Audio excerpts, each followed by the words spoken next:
What is a gaming keyboard? I used to think they were overpriced, convoluted garbage, but they are changing. Which leads me to this, the Lemokey L1 from Keychron. This is a custom wireless gaming keyboard. But what features make it suitable for gaming? Is it this? Or this? What about this? I am going to heavily compare this keyboard to another gaming keyboard, and it's one that I think is the best you can buy right now, and that is the Wooting 60HE. And there's one other surprise. You see, this is made by Keychron, but so is this one, which is a Q1 I bought a couple of years ago. This one will tell us exactly what makes this one a gaming keyboard.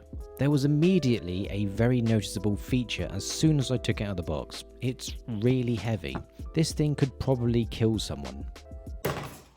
It weighs around 1.9 kilograms, making it rock solid, which is a good and bad thing. The good thing is that this is not going to move on your desk at all. The entire case is made out of aluminium.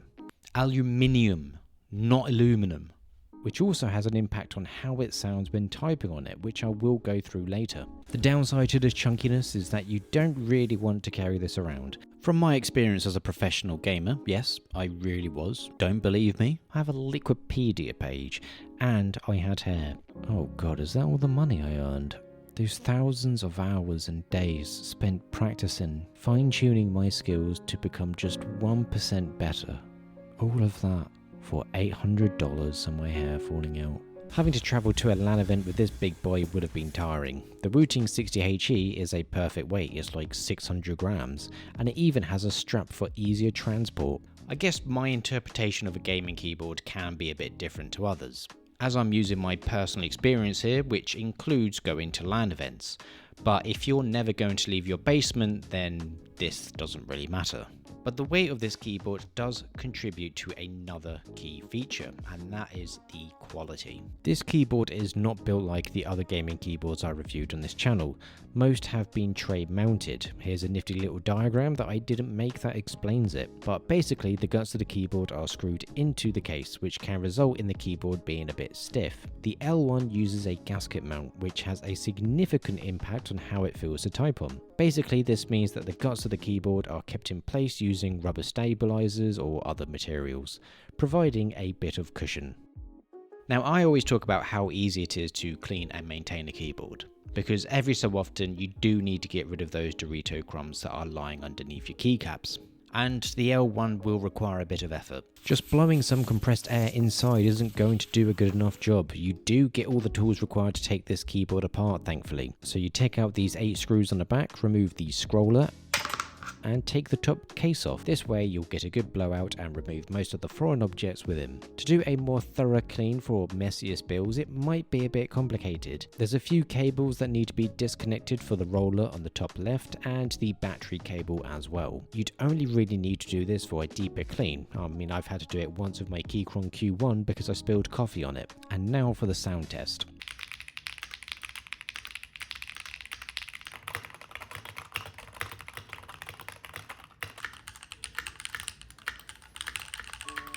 The switches I've gone for on the L1 are Jupiter Bananas. These are not Hall effect switches. Yes, that means that this isn't a rapid trigger keyboard.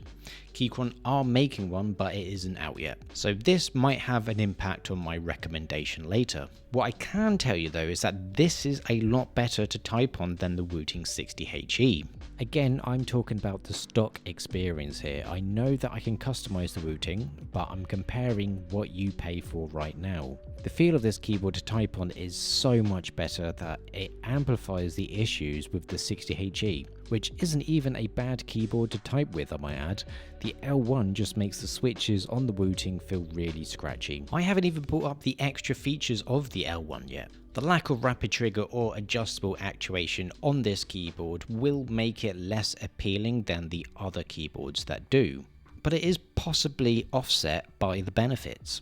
I'll go through all of this with my verdict because it is going to get very complicated. You get extra keys on the left side of the keyboard. I guess this might be the gaming part. These can be customized with software, which I will go through as well. You also get a roller or a scroller, which can also be customized. The default is obviously volume controls. There's also a little switch as well. This is where you can swap between Bluetooth, wired or 2.4 GHz wireless connections. Yes, this is a wireless keyboard. This is the first wireless keyboard that I've ever used, and let me tell you now, I was very disappointed. It literally provided no benefit to me at all. The keyboard's not going to go anywhere, so after a day I just plugged it in.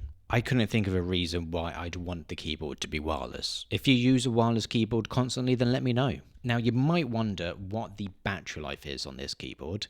This supports Bluetooth and 2.4 GHz wireless on 1000 Hz, and it has a 4000 mAh battery, which gives you an estimated battery life of around, I have no idea. To start with, in the software there is a battery command, and you can add that to any key you want. And it doesn't work.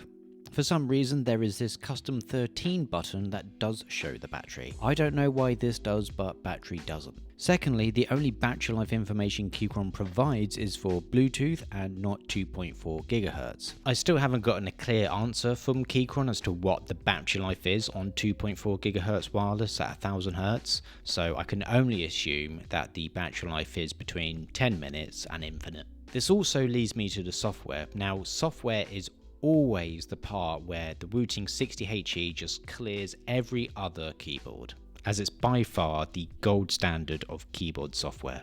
The software for the Lemokey L1 is WARHURYEAH, which is an open source software for all sorts of input devices. Now I'll be very upfront with you, I'm not very familiar with it. There's a few hiccups. At the time of this review, the L1 isn't natively supported as they need approval, but it's very easy to set up. They provide the file, it's a case of literally opening the file in WARHURYEAH and it works. There's a load of stuff you can do with macros, function keys, and at a surface level it's easy to use. And outside of that, well, it's complicated. First, is this a gaming keyboard? For me, a gaming keyboard would need to have adjustable actuation by default, and the L1 doesn't, so maybe it's not a gaming keyboard.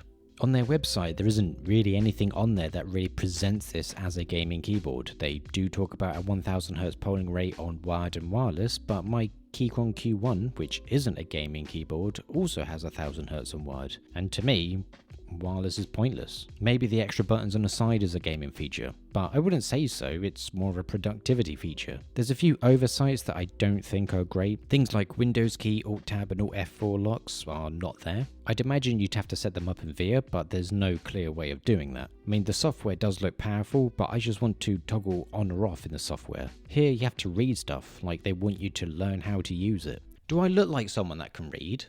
This even has mod tap on it apparently. But look at all of this. It's a bit of a strange dynamic because Keychron doesn't control the software, so it's like, hey, here's your keyboard, here's your software, bye. You may think that I'm not going to recommend this keyboard, but I do. This keyboard is incredible. The extra buttons on the side boost my productivity. I press this button, bam, my PC shuts down. I can rage quit faster. There's a saying about how someone likes to hear themselves talk. Well, I like to hear myself type. Every internet argument you take part on, you win by default with this keyboard. You'll be able to argue in defense of your favorite mouse reviewer, me, for longer.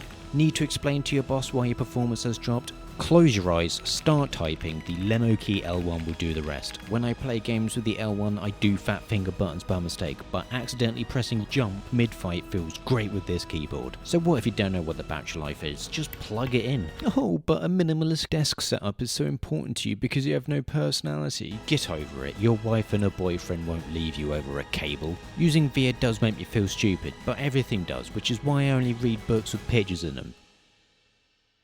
Alright. I've calmed down. Let's get to the hard part, the price.